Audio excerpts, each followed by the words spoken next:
नमस्कार। आज आपण झटपट असे घरातलेच साहित्यात तयार होणारे कपकेक बनवणार आहोत। त्यासाठी लागणारे साहित्य आणि कृती बघूया।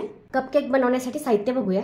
अर्धा कप मैदा, 1/3 cup milk powder, 1/4 cup condense milk किंवा अर्धा कप पिठी साखर घ्यायची आहे। 4 चमचे बटर किंवा तूप सुद्धा घेऊ शकता। 4 चमचे tutti frutti, half TSP baking powder, 1/4 TSP baking soda घ्यायचा आहे। 1/4 कप दूध घ्यायचं आहे। Half teaspoon vanilla essence. तुम्ही हे सगळं प्रमाण वाटीने सुद्धा घेऊ शकता।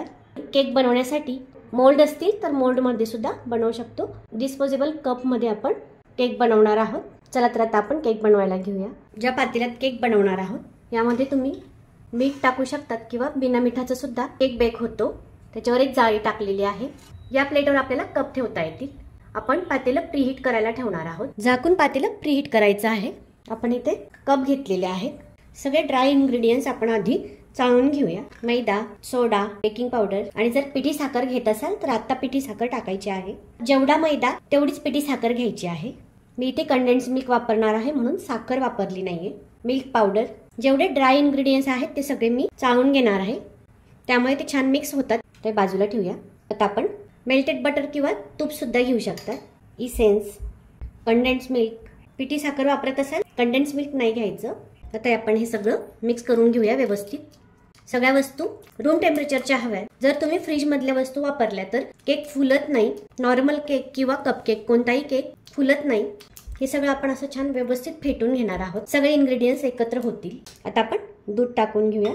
दूध पण आपण व्यवस्थित मिक्स करून घेणार आहोत। तुम्हाला जर ड्रायफ्रूट आवडत असतील तर तुम्ही ड्रायफ्रूट सुद्धा टाकू शकता। थोडीशी चेरी, आपण वरून सुद्धा चेरी टाकणार आहोत। हे सगळं मिक्स झाल्यानंतर आपण चाळून घेतलेला मैदा, सोडा, बेकिंग पावडर, मिल्क पावडर हे सगळं यात मिक्स करून घेणार आहोत। आता आपण कन्सिस्टन्सी चेक करायची आहे। दूध लागलं तर पुन्हा दूध टाकणार आहोत। थोडं दूध लागणार आहे।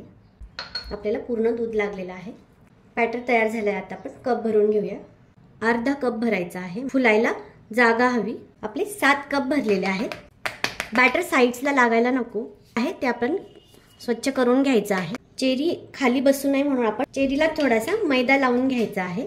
मैदा लावल्यामुळे चेरी खाली बसत नाही। 7 कप रेडी आहेत। आता आपण कप बेक करायला ठेवूया।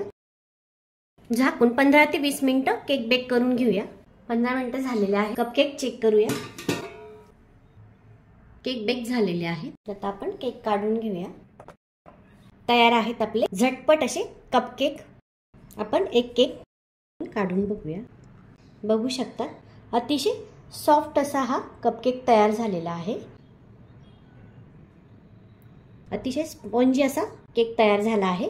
लहान मुलं हे कपकेक खूप आवडीने खातात। बनवा, खा आणि खुश रहा। रेसिपी आवडल्यास लाईक करा, शेअर करा आणि सबस्क्राईब करा। थँक्यू।